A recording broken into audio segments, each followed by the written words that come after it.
চোখ রাখবো আবহাওয়ার খবরের দিকে। ফের বৃষ্টি বাড়বে দক্ষিণবঙ্গে। অধিক বৃষ্টির সম্ভাবনা পুরুলিয়া, বাঁকুড়া, পূর্ব ও পশ্চিম মেদিনীপুর, পূর্ব ও পশ্চিম বর্ধমান, বীরভূম ও মুর্শিদাবাদে। বাকি জেলাগুলিতেও বিক্ষিপ্ত বৃষ্টির সঙ্গে 30 থেকে 40 কিমি বেগে ঝোড়ো বাতাস বইতে পারে। মঙ্গলবার পর্যন্ত দক্ষিণবঙ্গের সব জেলাতেই বজ্রবিদ্যুৎ সহ হালকা থেকে মাঝারি বৃষ্টির পূর্বাভাস। পাশাপাশি উত্তরবঙ্গে দার্জিলিং, কালিম্পং, জলপাইগুড়ি ও আলিপুরদুয়ারেও অতি ভারী বৃষ্টির সম্ভাবনা রয়েছে। এইসব জেলায় সতর্কতা জারি করা হয়েছে। ভারী বৃষ্টির সতর্কতা জারি হয়েছে কোচবিহারেও। দক্ষিণবঙ্গের জেলাগুলোতে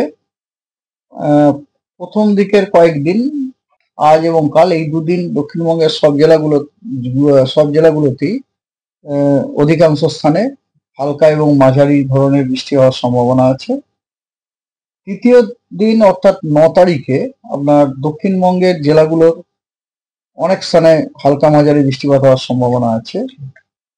4 আর 5-এ দক্ষিণবঙ্গের বৃষ্টিপাত একটু কমে যাচ্ছে। 4 আর 5 চতুর্থ আর পঞ্চম দিন, মানে 10 তারিখ এবং 11 তারিখে আপনার এটা কমে যাচ্ছে।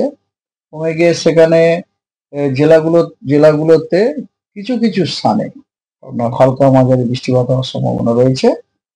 আর 12 তারিখ 13 তারিখে আবার দক্ষিণবঙ্গের জেলাগুলোতে বৃষ্টির পরিমাণটা বেড়ে যাচ্ছে। উত্তরবঙ্গের দার্জিলিং, কালিম্পং, জলপাইগুড়ি, আলিপুরদুয়ার, এই 4টি জেলাতে ভারী থেকে অতি ভারী বর্ষণ 2-1 জায়গায় বিক্ষিপ্তভাবে হওয়ার সম্ভাবনার কারণে যথেষ্ট সম্ভাবনা আছে। সেই কারণে কমলা সতর্কবার্তা দেওয়া হয়েছে। আর কোচবিহারে ভারী বৃষ্টির সম্ভাবনা রয়েছে। তো এই হলো মোটামুটি ওয়েদার। এখনো পর্যন্ত আমাদের ব্রেক মনসুন টাইপ সিচুয়েশনই চলছে। মনসুন ট্রাপ এখনো আপনার ফুটিলসেই রয়েছে আর